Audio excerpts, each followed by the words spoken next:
So I want to talk about angels and demons. Um, Demons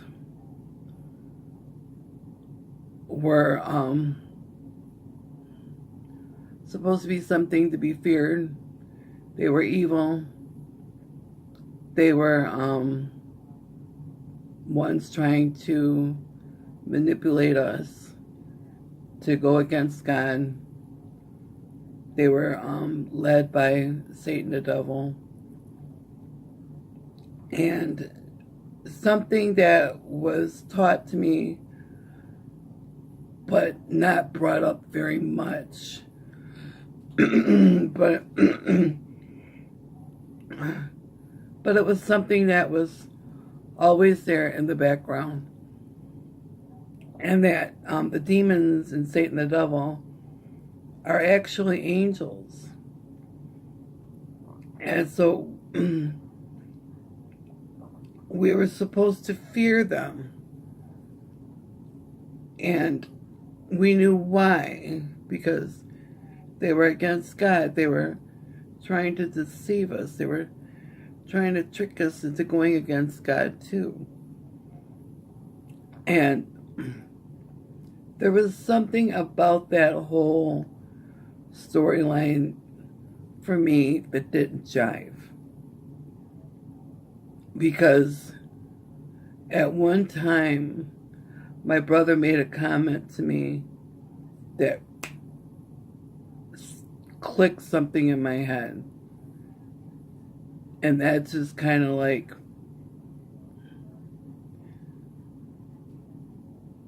and my brother said, because I said that the angels or that the demons and Satan were imperfect. And my brother corrected me and he said, no, they are perfect. And I'm like, why do you say that? And he goes, because they were without sin. And Adam sinned.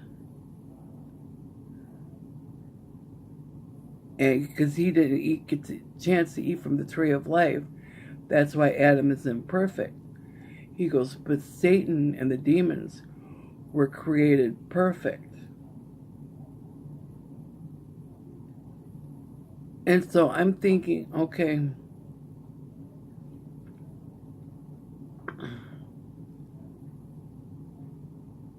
I'm thinking what makes you imperfect is when you do something against God, that you're flawed. But what my brother was saying in so many words is that perfection is the inability to die. Now, I'm not saying that, I'm saying that Satan has the ability to die. He's not immortal. He's not like God where he's immortal. But what I'm saying is he has a lifespan that doesn't depreciate in value. I guess it's the best way I can think of to describe it, is that he's as good as he was when he was first created. So he's as good as he was. He's not wasting away. How, we as people, the older we get, we waste away. We don't necessarily die of old age, but things happen to us that cause our death and our old age, and we just use the excuse, well, he died of old age because he lived a long life.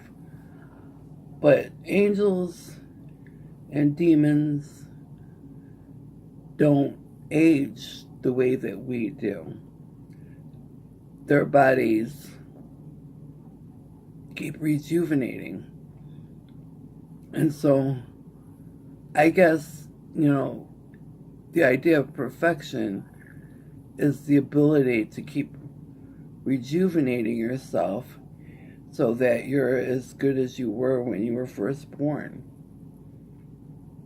And I always had the idea that sin was going against God.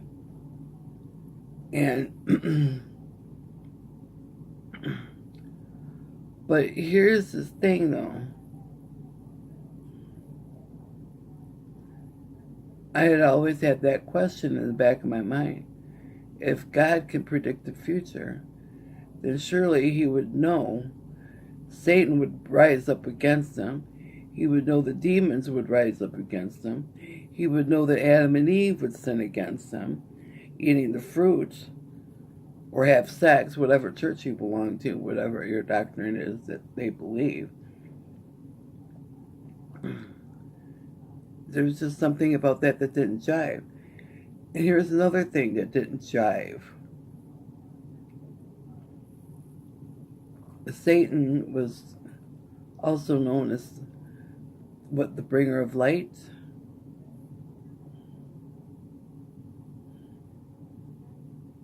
Now, isn't the old saying, when you shed light on a lie, that's like the saying, bring light onto something, exposing it for what it is? Maybe that's what Satan was doing. He was exposing something for what it was.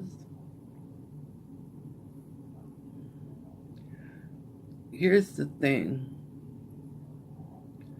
There's a lot of energy telling us to stay away from demons and from Satan. But Satan and the demons don't spend a lot of energy telling us to stay away from God.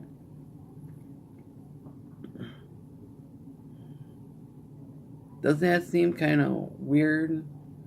I mean, if Satan was out there to deceive us, wouldn't he be... Well, people say, oh, he's so clever. But then why does he have the nickname of being bearer of light? Well, over the years, I discovered that demon, diva, demi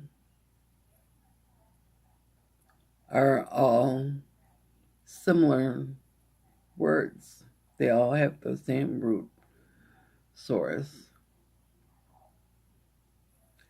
And diva and demi trace back to the goddess.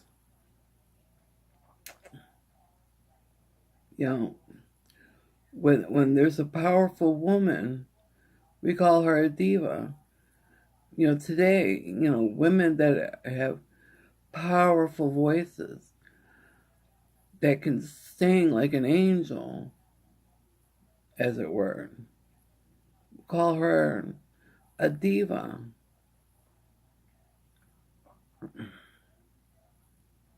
In other words, she's like a goddess.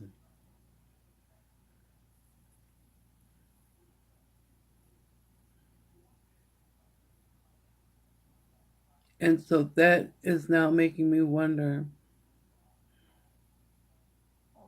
should we really be fearing demons? I mean, let's get this straight.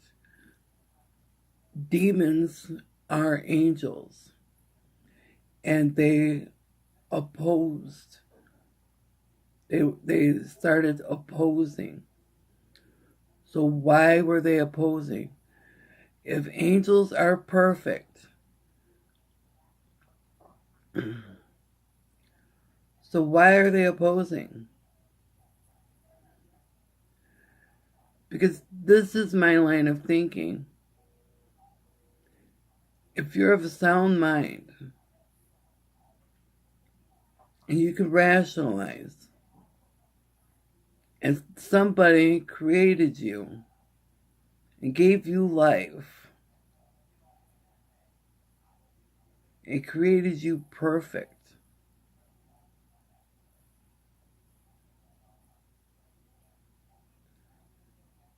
Then what do you got to complain about? What is there to be jealous about? That jealousy thing does not jive with me. But get this, Satan, God is always jealous of some other God. Why? If you're the only God and you created everything, what do you care about other gods? And here's another thing. Why is God going through the assembly of gods? I can't remember exactly where it is in the Bible, but God goes through the assembly of gods and he says, see, I'm the only one here. There are no other gods. And so when I saw that scripture, and I got to hunt it down, it's hard to find, but it's there. I've seen it multiple times. I really got to get my notes together. But it's there. And he says, see, I'm the only one here. There are no other gods. Well, if there are no other gods, how is there a place for you to walk through in the first place to show that you're the only one there? Maybe everyone took off and you were left behind. You see, he was one of the ones left behind. Oh, I bet you that's it. And that's what he's mad about. Oh.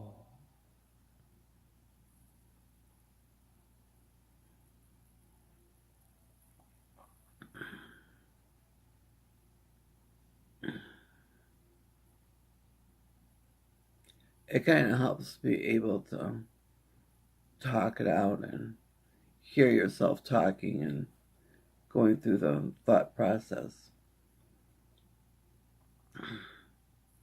I got more on this. I want to see about getting my notes together. So I want to talk about